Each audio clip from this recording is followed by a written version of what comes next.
Okay, so we are at Preston Superstore. Can you tell us a little about the organization really quick?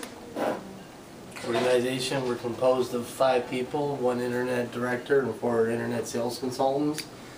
We started from 1 person with 2 computers, now with 4 internet consultants and 1 internet director. Okay, so what we're going to do right here, this is day 1 of the official group dealer synergy training, and the part that we're at right now is I want to be able to ascertain any what-if scenarios. So who's been here the longest? Probably you. All right?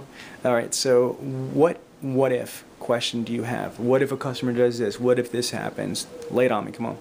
All right, what happens if you go through the whole script and he still wants to commit to a price or anything like that? What do we do? Okay, again, so the question is, if you go through the whole dealer synergy 10-step process and they just want price. Or anything. They want anything. Again, what do the rules say? You got to go back to what your core is. Your #1 job role is to secure an appointment.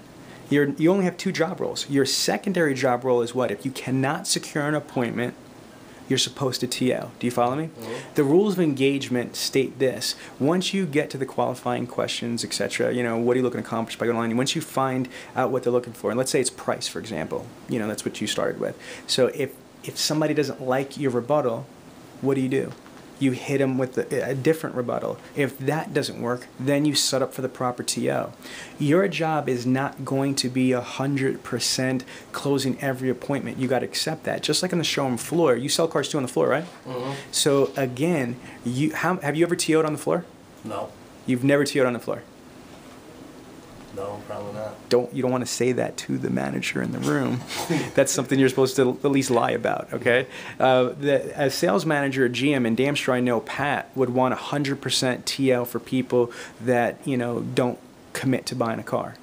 Okay, reason being is that, the sales managers should be at a higher skill level, closing level than the frontline salesperson. Does that make sense? So again, your job is primarily to try to create the opportunity.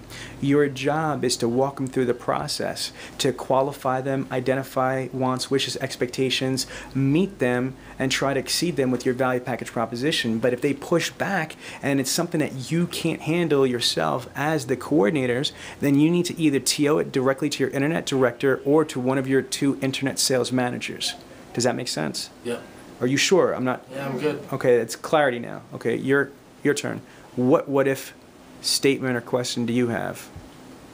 Let's see.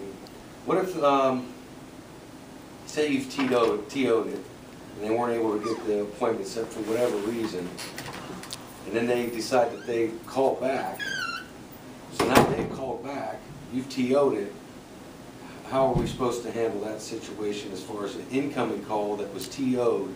And say I pick up the phone because they called my extension. Okay, do you know when they call back that they've been TO'd? Because it should be in your CRM. Yeah, that's what I'm saying. You say, hold on for 1 second, transfer to your internet sales manager. Absolutely, you're playing air traffic control cop. Again, that's why we have protocols. That's a great question, but if you know what your process is, if your process is once you TO, you step out of the picture, you let the TO person handle it. So if the prospect calls in and they only have your direct line or your phone number, you greet them properly like we're going to train you how to do, and then you transfer to your internet sales manager, the TO person. Because what you don't want to create is, confusion or chaos. You don't want it to be they're giving you partial information. You got to relay it to the internet sales manager. If they are engaging an internet sales manager, TO it and keep that momentum perpetuated. Okay. Clear? Cool. Makes sense, yes. All right. Your turn, sir. Okay, mine will be in availability. What if someone's searching online for a specific vehicle, they're on our website, they can't find it on our website, they want to come that day to test drive that specific vehicle? I know the response is